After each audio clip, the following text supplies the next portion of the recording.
Selamat malam, selamat siang, atau selamat pagi. Apa kabar kalian semua? Bertemu lagi bersama mahasiswa siluman yang akan menceritakan kisah-kisah para pendaki. Di video kali ini, kita akan menceritakan kisah pendakian mistis ketika mendaki di Gunung Dempo, yang bisa dibilang pendakian ini begitu menyeramkan. Kejadian ini dialami oleh Jerry dan teman-temannya, di mana Jerry sempat hilang dan tersesat sendirian. Bahkan, jiwanya masuk ke alam gaib dan dia dikejar-kejar oleh semua makhluk gaib di sana.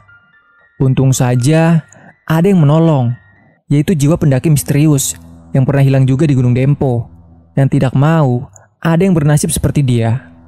Jadi seperti apa kisah lengkap yang dialami oleh Jerry dan teman-temannya? Kita langsung saja. Tapi sebelum lanjut, jangan lupa untuk like, share, dan subscribe, dan aktifkan notifikasinya. Pasang earphone-mu, siapkan tempat dan posisi yang enak. Selamat menyaksikan.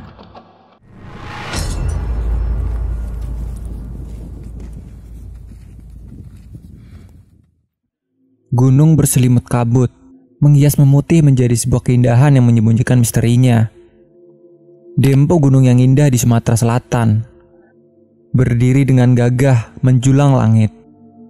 Aku Jerry, menyusun rencana untuk kembali menaiki ketinggian bareng dengan teman-temanku, sahabat gokil yang selalu ada di saat aku susah maupun senang.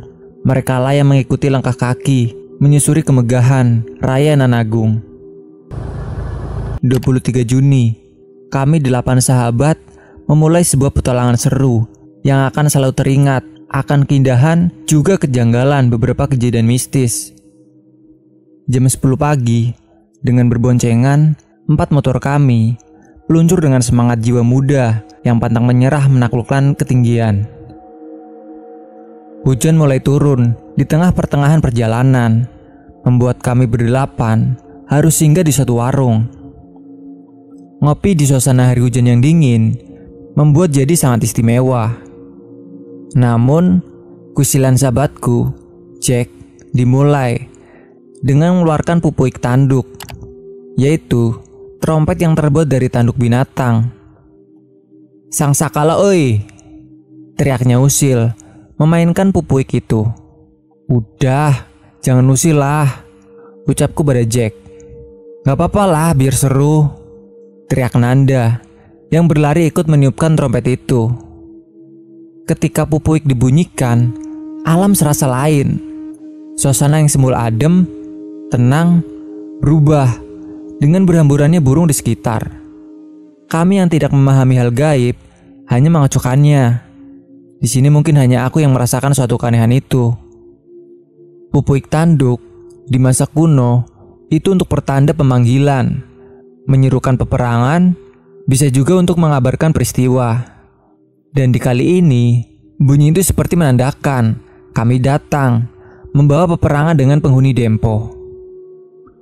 Hujan yang mereda, kami lanjutkan kembali perjalanan, menyusuri kelokan jalan yang terjal dan rawan akan kecelakaan itu. Sampai di sebuah jembatan yang berpapan selamat datang, kami istirahat lagi di area ini. Kembali, pupuik itu dikeluarkan, lalu dibunyikan oleh Jack dan bergantian dengan yang lainnya. "Woi, videoin lah Jer, buat dokumentasi," pinta Jack padaku. Padahal di sini perasaan ganjil sudah sangat bisa aku rasakan. Entah seperti diawasi oleh mata astral yang buat gak nyaman, was-was muncul dengan tiba-tiba. Entah ini salah atau tidak. Yang jelas, memainkan pupuik seakan membangunkan jin yang berada di situ. "Udah belum, woi?" Iya, siap." 3 kali trompet itu dibunyikan. Lalu kami kembali kumpul untuk menyaksikan video itu. Namun hasilnya zong. Video tidak bisa diputar. Sementara kondisi HP sangat normal, memori juga oke. Hanya tidak bisa diputar sama sekali. Hasilnya, berulang kali ku restart handphoneku, tapi hasilnya tetap sama. "Kok ngebegini ya?" kataku pada yang lain. "HP-mu kali itu, minta ganti yang baru," celetukan salah satu sahabatku. "Coba videokan yang lain Jer." Aku coba videokan kami semua yang berada di situ dan beberapa background alam di sekitar. Semuanya hasilnya normal. Saat diulang untuk kedua kalinya, video dengan membunyikan pupuik, hasilnya tetap sama, yaitu bug, video error, patah-patah, dan macet. Sudahlah, foto aja, kataku, yang sudah tidak nyaman lagi berada di area jembatan ini. Dengan tingkah konyol teman-teman, siang sehabis zuhur, sekitar pukul 2 siang, rombongan tiba di rumah temanku di Pagar Alam. Sambil beristirahat, menikmati nikmatnya kopi asli daerah situ dengan dibarengi ngobrol ala pendaki, menceritakan perjalanan dulu, kesuran mendaki juga misterinya. Alam tidak akan pernah lepas dari hal ganjil dan kelamnya mistis, karena alam adalah kelokan yang menjadi sumber para demit. Kita yang mencintai alam, maka akan paham jika kita sangat dekat dengan mereka tanpa jarak. Pada mau naik gunung ya nak? Kakek sahabatku itu bertanya. Iya kek, kita mau mendaki gunung, jawabku. Cuaca sedang tidak bagus, jangan naik, imbuhnya. Kami hanya saling pandang mendengar ucapan itu. Sudah sampai sejauh ini, kalau sampai nggak muncak, kan rugi banget. Hanya itu yang keluar dari dalam batin. Beno yang sudah siap menenteng kerilnya mulai mengajak kami berangkat. Takut kemalaman di jalan saat akan naik. Ben, kalau mau naik, sebaiknya besok saja. Kakeknya mengingatkan kembali. Lah, nggak apa-apa kek, pelan-pelan naiknya, jawab Beno. Di atas badai, juga penunggu gunung sedang ada pesta. Kalian kalau memang nekat naik, sebaiknya sebelum gelap. Penjelasan kakek pada kami semua, yang hanya mengiyakan nasihat orang tua itu. Mungkin kebatinan kakeknya Beno sudah sangat dekat dengan penunggu Dempo, hingga bisa tahu keadaan alam di atas sana. Beliau juga tahu jika astral sedang ada kegiatan dalam alam lain. Kita bisa sembunyikan kecemasan dalam hati di mata telanjang kakek itu. Namun mata hatinya menyaksikan ketakutan kami semua. Keraguan terkadang akan menjadi suges yang akhirnya menuntun dalam alam ketakutan. Sementara aura ketakutan itu yang akan menjadi senyum di wajah-wajah para lembut. Lawan rasa takut sebisa mungkin. Jangan jadikan diri menjadi mainan mereka. Mendung sore menghias di perjalanan kami. Air langit yang mengedung itu belum tuntas selesaikan basahi bumi. Dengan laju motor yang pelan, kami kini 9 orang menyusup kabut yang basah itu. Hamparan perkebunan teh kami nikmati dengan badan yang mulai menggigil. Sebelum itu, di salah satu minimarket, kami singgah untuk mencari tambahan logistik. Beberapa barang sudah dibeli. Saat packing ulang kembali, hujan mengguyur bumi. Ditambah, angin yang mengelus air yang berjatuhan itu terlihat bagai barisan jarum menggelombang. Gelapnya langit masih terlihat tebal, menandakan akan lama hujan reda. Kamu beli apa aja? Tanyaku. Ya bahan makanan, air sama rokok, jawab Sam, sang bendahara tim. Sisa dana masih berapa? Beli anggur merah aja. Hahaha. Nanda yang bertanya. Jangan woi, pantangan naik gunung minum begituan, ujar Beno.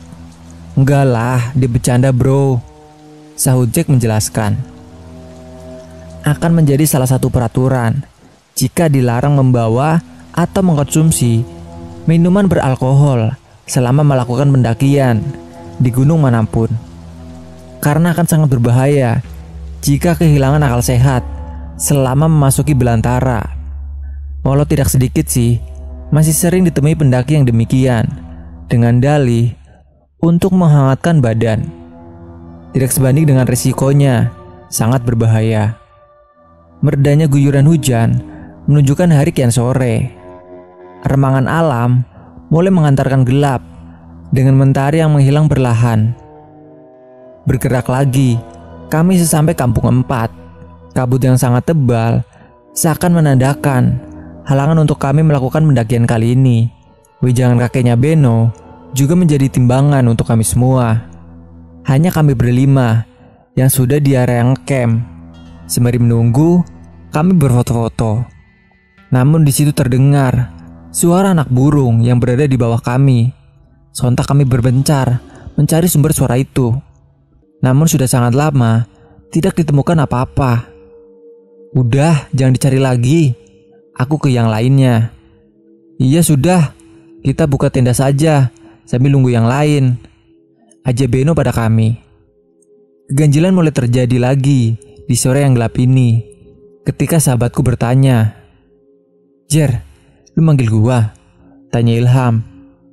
"Enggak lah, salah denger kali kamu." Terangku ke dia. "Serius lah, kagak manggil kah? Asli, gue denger suara lu panggil barusan." "Ah elah, enggak bro, sumpah."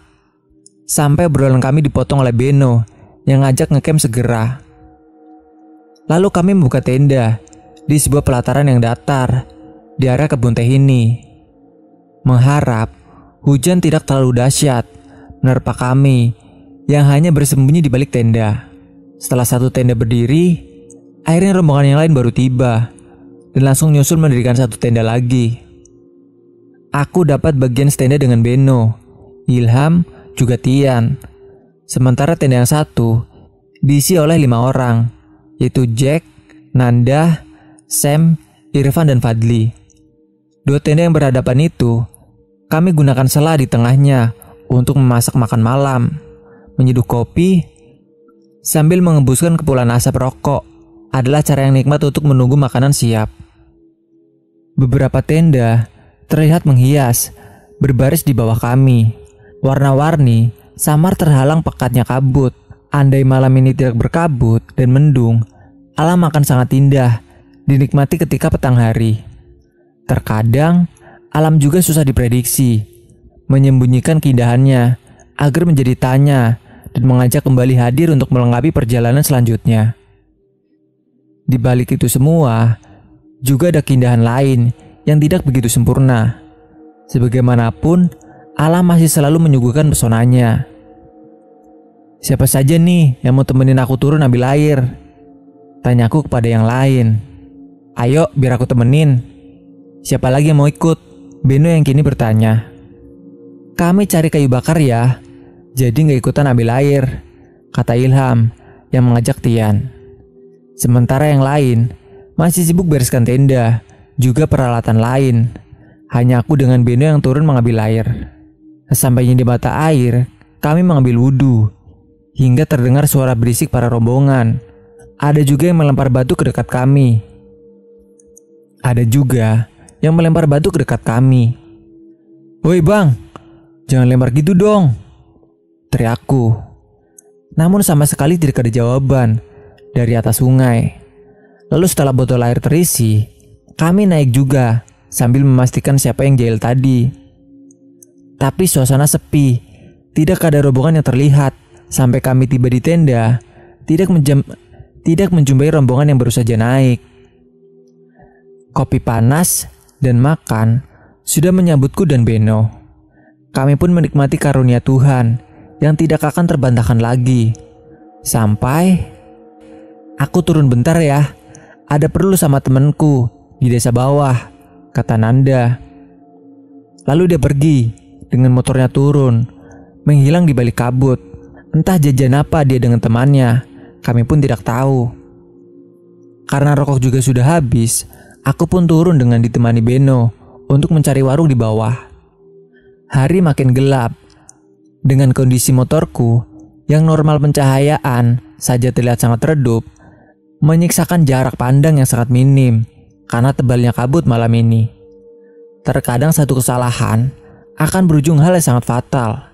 Sebisanya, sebagai manusia yang membawa diri harus bisa menempatkan diri. Yang terlihat wajar buat manusia, belum tentu jadi kewajaran bagi makhluk lain. Malam berkabut, jalanan sepi, tanpa terlihat apapun. Jarak pandang yang hanya beberapa meter. Aku yang harus merapa, menuruni sisiran beraspal dengan motor mencari sebuah warung. Dingin sudah sangat menusuk ke dalam tulang. Jemari yang serasa membeku berat mengendalikan laju motor. Tidak heran jika banyak terjadi kecelakaan dengan suasana alam seperti ini. Karena mata susah membedakan mana jalan mana jurang, maka harus sangat berhati-hati menuruni curamnya jalan dan tikungan yang tidak terduga akan adanya kendaraan lain dari lawan arah. Sebuah warung kecil masih buka. Kami singgah untuk membeli rokok. "Kamu gak beli apa-apa lagi?" tanya Beno. "Enggak bro, beli rokok aja 2 bungkus," jawabku. "Ya sudah, biar sekalian gak bolak-balik lagi," terang sahabatku ini.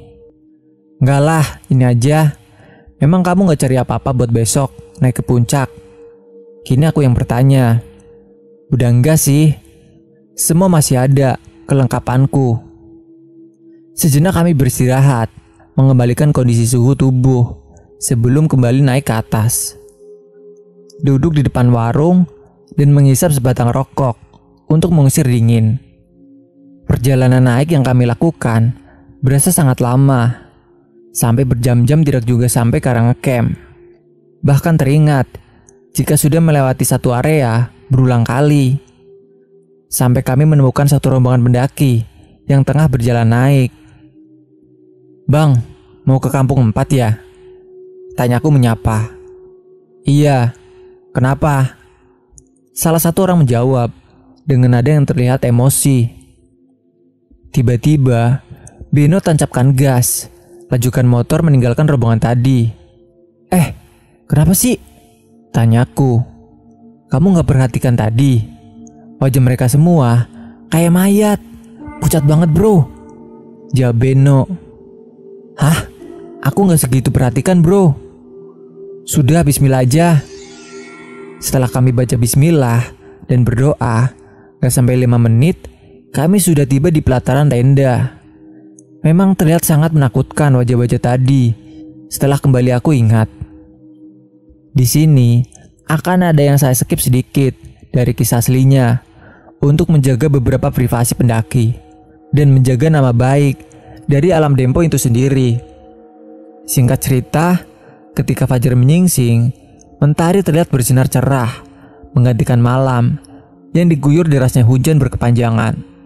Kabut mulai berangsur mengurang hingga menyisakan halangan putih yang tipis. Aktivitas telah terlihat oleh beberapa pendaki lain. Di sini kami 9 orang hanya memilih santai, menikmati hangatnya kopi dan sarapan pagi. Rencana siang ini, pendakian hanya akan dilakukan oleh kami berlima saja. Yang 4 orang terpaksa turun karena hal semalam yang membuat kami tidak bisa mengajak mereka melanjutkan pendakian. Tentunya dengan rundingan dan kesepakatan bersama untuk menghindari resiko yang akan tim tanggung. Kami setelah berpisah dengan 4 sahabat, kini menyisahkan aku, Beno, Jack, Sam, juga Ilham untuk meneruskan langkah. Dengan berbagai obrolan dan pembahasan, kami memulai petualangan ini dengan doa yang dipimpin oleh Beno sebagai kepala tim. Aku di bagian depan dan sweeper yang dipegang oleh Sam. Pintu rimba kini terlihat dengan kelebatan hutan, dengan berbagai ekosistem, pepohonan yang tumbuh di sana. Akar belukar menjadi hiasan jalur perjalanan. Suasana redup, tanpa bias mentari yang terhalang rimbunnya rimba, mengusung kami menjejakkan langkah menuju alam Dempo. Oke bro, kini kita akan memulai perjalanan yang sesungguhnya. Mari kita panjatkan doa agar diberi keselamatan dari detik ini sampai pulang nanti. Ketua tim yang memberi arahan pada kami. Berdoa selesai. Bismillah, kita jalan. Tidak akan terhenti langkah kecilku menyusuri alam Nusantara. Meski hanya berbekal tekad, juga doa semata. Batin selalu yakin jika perlindungan Tuhan itu sangat nyata dan akan mengirimkan malaikat kepada kami yang selalu memeluk keyakinan. Masih terbaca di salah satu papan di depan pintu rimba yang menjadi pengingatku sampai saat ini. Bukan gunung yang ditaklukkan, tapi diri kita sendiri. Sebuah pesan yang harus diemban selama pendakian untuk kita semua. Meski 1000 kali melakukan pendakian, itu bukan berarti kita sanggup menaklukkan alam. Namun cenderung kita yang mesti menaklukkan ego, kesombongan, sikap, perilaku, dan takaburnya diri untuk mencari keberhasilan dengan selamat. Keseruan menjadi awal 5 sahabat yang sudah mulai memasuki pintu rimba. Meski di pagi yang cerah, namun keangkeran hutan di jalur ini sangat bisa dirasakan olehku. Jalur licin, menanjak, yang memaksakan diri lebih berhati-hati karena sangat berbahaya kondisi jalur saat ini. Bebatuan dan akar pohon yang keluar dari tanah bisa membantu untuk pijakan kaki, namun juga sangat berbahaya jika salah memijak. Baru saja memulai langkah kaki, suara aneh sudah mulai terdengar. Suara lonceng menggema terdengar. "Kalian dengar itu enggak?" ungkap Sam. "Shh, kalau mendengar atau melihat sesuatu, diam aja," ujarku pada dia. "Oh iya, aku lupa. Astaga," ibunya. "Sudah, fokus saja. Berdoa terus," ajakku ke mereka. Was-was sudah menyelimuti perjalanan ini. Mulai terlihat kecemasan di wajah-wajah kami. Pikiran yang mulai diselimuti oleh rasa ketakutan. Baru saja melangkah lagi, mata astral seakan mengawasi. Dan tiba-tiba, kabut kembali turun dengan sangat cepat. Seketika sekeliling sudah berselimut hadimun putih. "Astagfirullah, apalagi ini?" tanyaku dalam hati. Mungkin ini datang dari alam yang sangat cepat berubah. Namun di sini, pikiranku mulai tidak setenang tadi. Sangat aneh dengan perubahan yang begitu drastis ini. "Kita lanjut, rapatkan jarak, jangan sampai renggang," kata leader tim. "Lanjut," seru sweeper di belakangku. Kami bertiga yang berada di tengah hanya mengikuti arah. Juga komando dari ketua rombongan. Dengan doa yang aku lantunkan dalam hati, ku berserah akan langkah kami, semuanya pada Tuhan.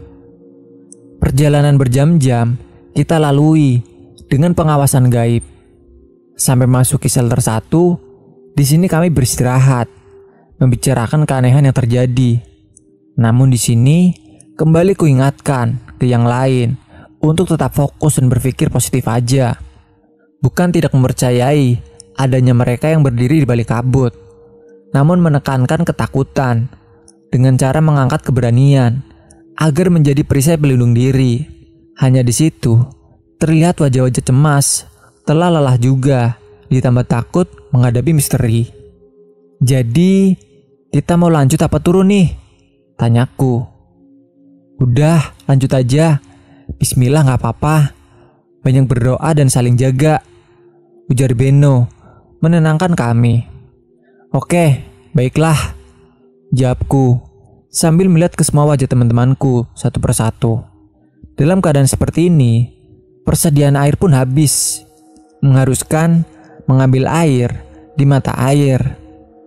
Curamnya tebing dengan halangan kabut membuatku harus merabat turun, tangan berpegangan rumput di sisi. Licinnya tanah dengan bebatuan kerikil menjadi medan mematikan untuk aku. Jika sekali terlepas pegangan, maka akan terperosok ke bawah. Jerry. Suara terdengar sangat berat di balik kabut. Aku abaikan suara panggilan itu karena sangat paham jika itu bukan ulah dari temanku. Di balik semak itu terlihat samar, sosok berambut panjang, namun mata terbatas oleh pandangan, jadi tidak terlihat jelas. Hanya terlihat tangannya seakan melambai ke arahku. Lalu terdorong tubuhku oleh Sam yang terperosok karena licin. Oi, sorry Jer, licin," katanya. Aku hanya menahan nafas karena pinggangku cukup sakit terkena benturan kaki Sam yang bersepatu itu. Sangat bersyukur pegangan tanganku kuat sehingga tidak membuat kami berdua jatuh ke bawah. Setelah kondisi sakit mereda, kembali ku menoleh ke arah sosok tadi yang kini sudah tidak terlihat lagi. Sosok itu terlihat seperti kuntilanak, hanya wajahnya tidak terlihat jelas. Sesampainya di mata air, langsung membersihkan diri dari lumpur, mencuci sepatu, juga cuci muka. Botol air kami berdua isi penuh Sebelum kembali naik, Sam sempat menunjuk sesuatu di belakangku. Katanya, dia melihat kuntilanak berdiri tepat di belakangku. Merinding seluruh tubuh ini. Dengan memberanikan diri, aku menoleh ke belakang. Namun tidak terlihat apa-apa. "Ah, buruan naik kita," ajakku. "Ayolah, aku duluan," jawabnya dengan nada yang ketakutan. Bersusah payah kami berdua naik. Sesekali kami terpleset dan jatuh. Namun akhirnya sampai di atas, bergabung dengan yang lainnya. Setibanya kami, entah kenapa, pandangan mata ketiga sahabat itu terlihat kosong, tanpa mulut berucap sepatah kata apapun. Saat kutawari minum, mereka hanya menyambut, lalu meminum tanpa bergeming sama sekali. Aku yang hanya berbisik pada Sam untuk mengasih tahu keadaan tidak wajar ini. Sam hanya melihat semua wajah-wajah itu. Saat kami merasakan kebingungan itu, terdengar suara dari Beno, hanya satu kata, "Jalan." Lalu ketiganya bergerak naik, yang aku susul barengan dengan Sam. Kini aku berada di urutan paling belakang dengan Sam. Tidak akan ada keganjilan tanpa ada suatu perkara, entah itu disengaja maupun tidak. Keusilan mereka untuk mengukur seberapa mampukah manusia bertahan dengan iman, selamat atau binasa. Alam Dempo yang tidak sewajarnya ini, aku dengan Sam mengikuti langkah ketiga sahabatku, yang terus di depan berjalan tanpa mengeluarkan sepatah kata apapun. Mereka hanya lurus menatap ke depan tanpa menoleh. Siapa mereka bertiga itu? Sampai aku berulang kali melihat wujud penampakan dari sisi kanan, juga kiri jalur. Mereka bertiga hanya terus berjalan. Sam yang terjatuh karena sudah merasakan lelah, hingga pelipisnya terbuka cukup parah, tertancap akar yang mencuat sangat runcing. Eraman kesakitan itu, dia menutup pelipis kanannya yang mengucurkan darah yang sangat banyak itu. "Woi, stop, berhenti dulu," panggilku pada mereka bertiga. Mereka pun kembali melihat kondisi luka Sam. Buru-buru ku keluarkan peralatan P3K dari dalam keril, mengusap luka yang cukup dalam itu dengan alkohol, lalu menekankan kapas, juga menempelkan kasa yang aku basahi dengan alkohol, merekatkan banyak plester, juga mengingatkan Slayer di pelipis Sam. Kondisi sahabatku kini gemetaran, mungkin karena kesakitan. Dia hanya bisa meringis sambil mengaduh, "Ah, Jer, sakit sekali." "Oke, kita turun aja. Tidak usah lanjutkan perjalanan ini, Sam," kataku. Namun Beno dengan wajah tidak suka dan menyeramkan terus berkata, "Jalan, jalan, jalan. Bro, lihat kondisi Sam. Dia tidak bisa lanjut lagi. Lukanya cukup dalam, mesti dijahit." Teriakku emosi mendengar kata itu. Namun tiba-tiba, prek, sebuah benda menghantam kepalaku yang membuatku jatuh pingsan. "Bangun, bangun!" Suara itu terdengar lirih di telingaku. Sangat berat untuk membuka mata. Bahkan kepalaku sangat sakit terasa. Kuraba nyeri di kepala belakangku yang ternyata benjol sebesar bola tenis. Sangat sakit merasakannya sampai berat kepala. Entah siapa yang membangunkanku. Semua pandanganku putih.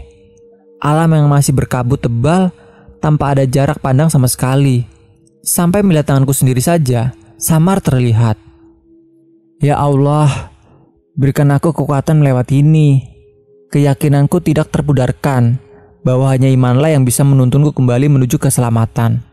Ku coba bangkit, namun badan masih terasa lemas. Cuaca membekukan ini sangat tidak karuan kurasakan.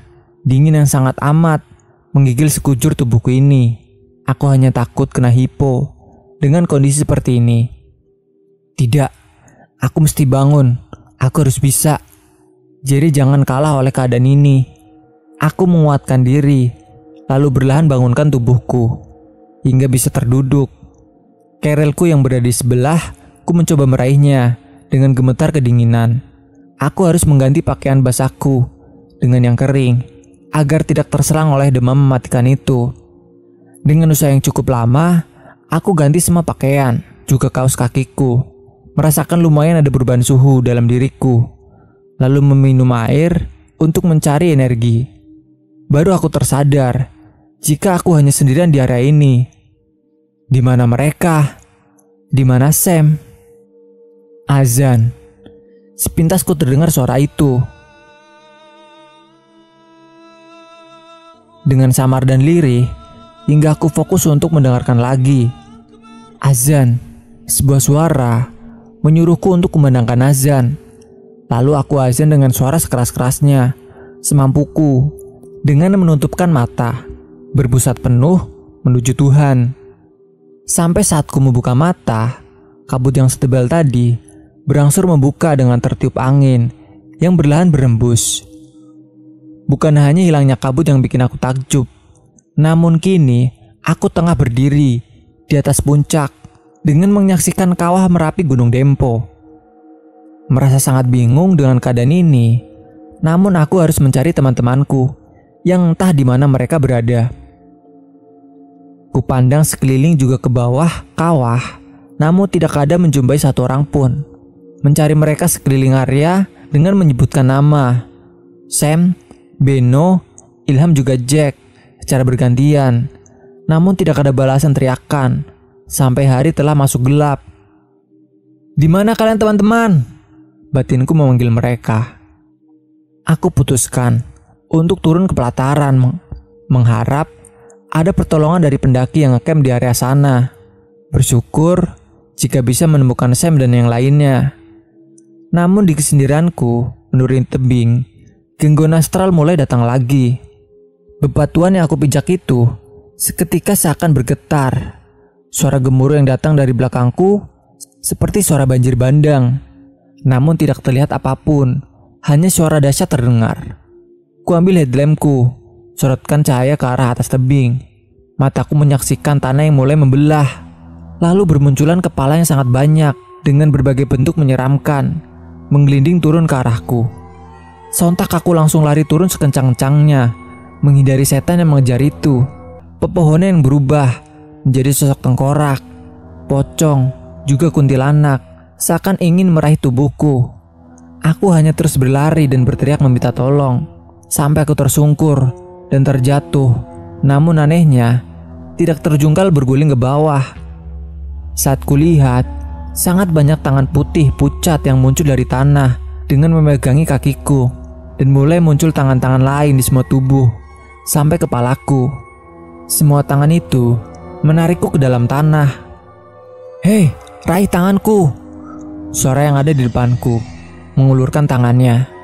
Seketika aku meraih uluran tangannya, lalu berusaha lepaskan diri dari cengkraman ratusan tangan itu. Saat aku sudah berdiri di samping laki-laki ini, kepala yang menatap kami berjumlah sangat banyak itu semua tertawa mengerikan. "Lari!" ajak laki-laki ini. Kami berdua berlari menuruni tebing sampai menemukan tanah datar yang sangat luas. Area pelataran yang dipadati oleh berbagai makhluk gaib itu, kami berdua terobos. "Jangan berhenti, ikuti aku dan lari terus," teriaknya. Awan menggumpal di atas langit yang terlihat sangat dekat di atas kami. Mulai angin kencang menerpa dari arah depan juga belakang kami. Guntur juga kilatan-kilatan petir menjambari kami. Sangat menakutkan. Malam dengan kegaduhan alam yang dicampurkan berbagai fenomena mematikan dari demit ini. Sangat terasa sakit dada ini. Merasakan sesaknya nafas yang berlaris dari tadi hingga membuatku terjatuh. "Bangun, cepat lari, atau kamu mati," ucapnya terngiang mendenging dalam telingaku. Kepala yang terus mengejar itu dengan wajah dan tawa mengerikan, pocong, kuntilanak dan bahkan bola api, semua berterbangan sangat menakutkan. Sangat sesak nafas ini untuk bernafas. Mau mengangkat tubuh yang masih tertimpa keril pun sangat berat aku rasakan. Ku buang tas gunungku, lalu mengerahkan tenagaku untuk berdiri. "Ayo lari, jangan mati di sini," terus kata laki-laki ini menyemangatiku. Semua lelembut para jin pengguna Dempo telah berterbangan mengitari kami. Alam juga murka terhadapku. Entah kesalahan apa yang telah aku dan teman-temanku buat di gunung ini. Sampai sambaran halilintar menghantam tanah yang membuat kami berdua terpental sangat jauh. Sakit sudah tidak terasa lagi. Badan ini rasanya sekujur tubuh sakit semua. Sangat lelah dan sudah tidak lagi kuat melalui semua ini. Bangun! Terus berlari! Dia yang tengah berdiri di depanku kembali mengulurkan tangannya. Jangan pernah berhenti keluar dari dunia kelam. Hanya melalui keyakinan diri dan keberanian, yakin jalan pulang itu pasti didapati. Berdiam diri menunggu keajaiban itu adalah hal mustahil. Hanya orang hebat yang mampu bangkit dalam jatuhnya untuk kembali meraih kemenangan. Bangun, jangan mati di sini. Aku kuatkan diri, sementara semua telah tidak sanggup lagi untuk digerakkan. Gemetar karena semua membuat ngeri. Terlebih, 2 ekor harimau yang menuri tebing secara pelan itu. Tatap matanya, luruhkan keberanian, menggeram menakutkan jiwa. Laki-laki itu menatapku dengan pandangan cemas, menarikku menjauh dari siluman macan loreng yang semakin mendekat. Meski dengan semua kejadian ini, wajahnya tetap tenang. Entah siapa laki-laki ini, pendaki yang menyelamatkan hidupku.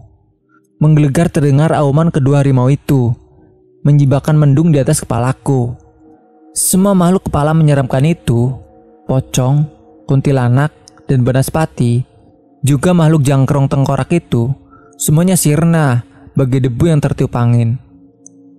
Mata nanar berselimut ketakutan yang tidak bisa diungkapkan lagi. Kedua hewan buas itu menatap ke benak kami berdua, seakan siap menerkam dengan taringnya yang putih terlihat. Lari, kamu harus kuat, ajak laki-laki pendaki itu. Dengan dipapahnya, kami berdua lari semampunya menaiki tebing terjal itu, menuju puncak Dempo, tanpa pencahayaan apapun. Headlamp sumber penerangan satu-satunya telah hilang entah kemana. Aku hanya mengimbangi langkah kakinya sebisaku. Akar yang menghalang, sering kaki menyantuk dan terjatuh. Dia hanya terus membangunkanku dan mengucapkan kata untuk terus berlari. Puncak Dempo. Aku berdiri setelah berlari cukup lamanya. Namun di sini, dari kejauhan, terlihat api yang sangat besar melesat ke arah kami. Kobaran itu membesar lalu berhenti di depan kami dengan berjarak tidak begitu jauh. Sampai berlahan berubah wujud menjadi seorang putri yang berparas cantik dengan tatap mata penuh amarah. Tinggalkan anak manusia itu, dia tidak akan selamat, kata sosok putri itu. Sudah terlalu banyak manusia yang jiwanya tertinggal di sini putri. Biarkan anak ini pulang dengan selamat, jawab laki-laki pendaki. Mereka telah mengusik ketenangan tanahku. Mereka semua akan tinggal di sini, ucap putri itu lagi. Biarlah, cukup jiwa saya saja yang tertanam di tanah Dempo, tanpa ada yang lainnya, jawab laki-laki ini. Hahaha, bawalah dia turun sampai waktu terbit fajar, atau dia mati, ucap putri ini sambil tertawa. Lalu sosok itu menghilang dari pandanganku, meninggalkan aku dengan seorang pendaki misterius ini. Entah dia manusia atau bangsa lain, yang jelas, ku dengar dia rela menggantikanku kesalahan kami dengan jiwanya. Ingin mengucapkan kata terima kasih padanya, namun membuka mulut saja, aku tidak sanggup. Hanya bisa berdiri gemetar menyaksikan itu semua.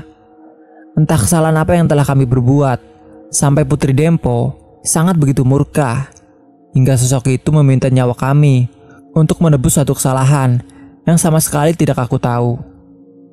Ini belum berakhir. Lari semampu kaki kamu sebelum matahari terbit, katanya. Kami pun kembali mengejar waktu untuk segera menuruni gunung.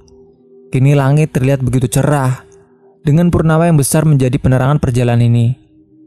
Semak belukar yang bergerak oleh terpaan angin masih menyembunyikan dedemit di sebaliknya. Kenapa hanya aku sendiri? Di mana yang lainnya? Batinku bertanya. Terus lari, banyak berdoa. Jangan pikirkan apapun, kata lelaki di depanku. Seakan dia tahu isi hatiku. Tiba-tiba, langkah kakinya terhenti, dengan tangannya menghalangiku. Apalagi sekarang, sosok wanita tua yang terlihat berdiri membelakangi kami. Ada benjolan di punggung pungguknya. Perlahan, kepalanya berputar ke arahku, dengan badan tetap pada posisinya. Matanya hitam pekat, keriput kulitnya dengan tutul hitam, menghias mengerikan. Lalu dia tersenyum, menunjukkan pasangan taringnya. Dengan jari yang kurus berkuku panjang, ia menunjuk pada barisan manusia-manusia pucat dengan berbagai wujud menjijikan. Banyak wajah yang hancur membusuk, mengeluarkan bau yang sangat busuk. Rombongan seperti barisan tentara Belanda dengan seragamnya coklat lusuh, juga banyak lubangnya, juga sobekan. Langkah mereka menuju ke arah kami. "Tenang, ini tidak begitu berbahaya," kata si pendaki. Tertawa nenek itu mengikik dengan mata hitamnya yang melotot kepada kami. Walau dibilangnya makhluk-makhluk ini tidak begitu berbahaya baginya, tapi tetap membuatku ketakutan dan ngeri. "Jangan bergerak, mereka hanya mendengar gerakanmu, tidak bisa melihatmu." Namun tiba-tiba, nenek bungkuk itu sudah di belakangku. Cakarnya mencekik leherku dari belakang, tubuhnya menggantung di punggungku. Lalu suaranya terdengar, "Kau mati malam ini." Dengan gerakan yang sangat cepat, laki-laki mendaki itu menarik tubuh nenek setan itu hingga membuatku ikut terjatuh. Dengan cengkraman jarinya yang masih mencekik leherku. Dengan gerakan secepat kilat, ditariknya tubuh itu dengan menyisakan jantung hitam yang masih berdenyut di tangannya. Lalu terlihat senyum si pendaki, memperlihatkan taringnya juga. Lalu dipecahkan jantung itu, hingga si nenek bungkuk berubah menjadi seekor macan kumbang, lalu sirna, meninggalkan asap yang membumbung ke angkasa. Barisan tentara mayat itu juga ikut lenyap dengan sirnanya sosok wanita tua tadi. Kini meninggalkan tanda tanya tertegun, siapa wujud ini? "Bangun, lanjut berlari. Waktu kita tidak banyak lagi." Seakan keberanian juga tenagaku seketika kembali setelah menyaksikan semua ini. Seperti aku mendapati sebuah mustika keberanian yang sedari tadi menghilang dariku. Sosok laki-laki berpakaian pendaki ini pasti bukan manusia sembarangan. Karena sempat mataku melihat ia mengeluarkan taringnya saat amarah menyelimutinya. Terbangan kuntilanak juga pocong kini ikut mengejar. Dari kejauhan juga terdengar auman harimau, juga ketawa wanita, seakan terus mengejar langkah lari kami. Tidak semua bangsa halus akan membawa kita ke dalam dunia kelam. Mereka juga yang terlahir dengan tugas menjadi pendamping manusia. Begitu banyak cara Tuhan memberi pertolongan dalam langkah hidup umatnya. Semua kembali atas kehendaknya. Purnama penuh dengan cahayanya menjadi satu-satunya penerangan malam, menjadi penunjuk arah dalam lariku bersama sosok misterius ini. Pikiran yang masih dipenuhi dengan sejuta ketakutan, aku hanya menguatkan diri dengan hati yang selalu melantunkan doa. Berbagai luka tidak aku rasa, yang aku rasakan hanya malam yang makin mencekam mendengar suara berbagai lelembut gunung Dempo. Tidak bisa memikirkan di mana semua sahabatku, karena waktu semakin terus bergulir memutar. Waktu yang menanti langkahku terhenti dan mencabik nyawaku dengan tangan astralnya. "Kak, sebentar, kepalaku sakit sekali," teriakku kepada lelaki itu. Lalu dia menghentikan langkah larinya, menatapku dengan keprihatinan. "Tarik nafas, istirahat sebentar. Jangan pernah takut dengan yang akan datang kali ini," katanya yang mengingatkanku. Dalam lelahku beristirahat, kulihat Sam terbaring berlumuran darah di atas sebuah tebing, tepat di atasku, yang berjarak tidak begitu jauh, namun tidak ada jalur untuk menjangkaunya. Jerry, suara Sam sangat lemah memanggilku. "Sam, tenang, aku ke situ, sabar," teriakku. Namun bahuku dipegang oleh si pendaki itu sambil menggelengkan kepalanya. "Kak, itu temanku, butuh pertolongan," ujarku padanya. Dia hanya tersenyum kepadaku, lalu berkata, "Jangan mudah dikelabui jin, itu bukan temanmu." "Itu jelas Sam temanku, Kak, sumpah." Lalu dia mengusap mataku dengan telapak tangannya. Sam yang terkapar itu telah berubah menjadi sosok pocong yang menakutkan. Di sebelahnya berdiri anjing hutan dengan mata merah. Makhluk itu menatapku seakan aku akan dimangsanya. Terbang sebuah sosok wanita bertubuh sangat besar, mengenakan kain putih yang lusuh. Kulit yang dipenuhi benjolan-benjolan mengeluarkan darah busuk. Rambut panjang berantakan dengan wajah yang menyeramkan. Tidak hanya sosok itu yang muncul. Dari arah belakang, keempat sahabatku juga terbang berhenti di belakang kolong wewe itu. Mereka tidak bergerak, seperti Maya dengan kulit yang sangat pucat. Ketawa itu memekikan telingaku, sampai kedua tanganku menutup telinga yang berdenging sakit. Sekelip mata, dari semua sisi sudah kembali dipenuhi oleh berbagai makhluk astral dengan berbagai wujud. Di sela makhluk-makhluk itu, sangat banyak manusia pucat dengan berpakaian seperti pendaki. Apakah itu semua yang meninggal di tanah Dempo? Aku tersimpu dalam tangis ini, merasa sudah pasrah akan keadaan ini. Sudah tidak lagi semangat berlari turun setelah menyaksikan 4 sahabatku juga banyak pendaki yang mati itu. Hanya tangisku keluar, sungguh sangat menyesali perjalananku. Untuk apa jika aku diselamatkan, tapi mereka semua mati di pendakian ini. Bangun, waktumu sudah mau habis. Cepat kita tinggalkan ini semua, ajak laki-laki pendaki itu. Aku hanya diam bersimpuh dengan tangis penyesalan. Bangun, atau nasibmu sama seperti yang lainnya, nadanya membentak. Perlahan aku berdiri, lalu tanganku ditarik lagi oleh si pendaki dengan mengajakku berlari. Namun tidak beberapa lama, laki-laki itu berhenti lagi. Dua sosok harimau loreng telah menghalang jalur yang akan kami lalui. Mengeram, siap mencabik kami semua. Semakin aku berpasrah dengan keadaan yang tidak akan pernah berhasil aku lewati. Biarkan kami selesaikan perjalanan ini, Datuk. Anak manusia ini tidak bersalah. Jikapun ada kesalahan, biarkan saya yang menanggungnya. Kebulan asap keluar dari tanah tempat harimau itu berdiri. Ketika asap putih itu berlalu memudar, dua sosok itu sudah berubah menjadi dua laki-laki tua. Yang satu berjubah dan sorban putih, satunya lagi mengenakan pakaian seperti seorang raja. Busan angin tiba-tiba menerpaku dengan harum yang entah seperti bau apa. Tidak bisa mengingat atau mengabarkan wanginya itu. Aku di sini untuk menjawab ketulusan hatimu yang rela membantu anak manusia ini, kata si kakek bersorban putih itu. Terima kasih, Datuk, jawab laki-laki di depanku ini. Melangkahlah, akan aku hentikan Putri Dempo dengan semua pengikut yang mengejar kalian, kakek itu berkata lagi. Jiwa putra Sriwijaya yang memiliki iman dan kesucian hati tidak akan tersesat di tanah kerajaan ini, ucap sosok yang berpakaian raja itu. Kobaran api yang menyilaukan mata seakan hadir, hendak membakar kami dari atas langit. Lalu kembali, sosok putri itu terlihat dengan tatapan yang sama penuh kebencian, amarah yang menyala seperti wujudnya ketika menjadi api.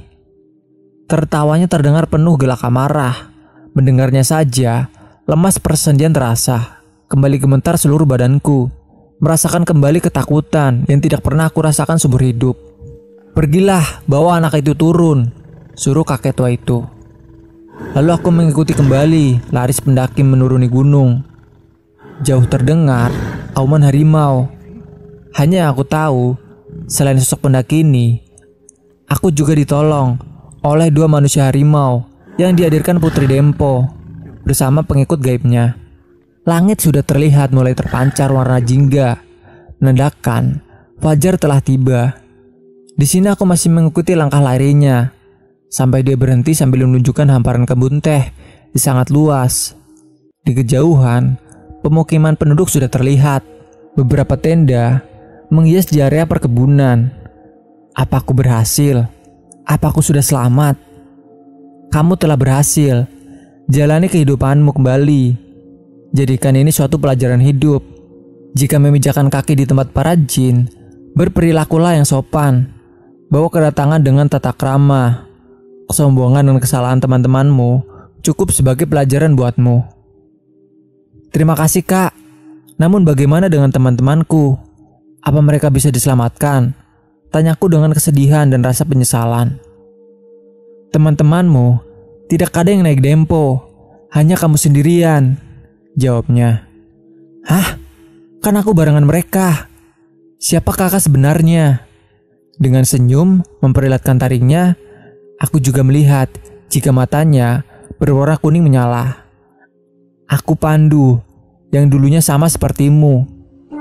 Pulanglah, jangan kapok datang ke Dempo. Aku selalu ada untuk menjagamu. Semua para pendaki Gunung Dempo. Entah bagaimana, aku sudah tersadar di rumah sakit. Di situ ada sahabatku, tim SAR, juga beberapa polisi.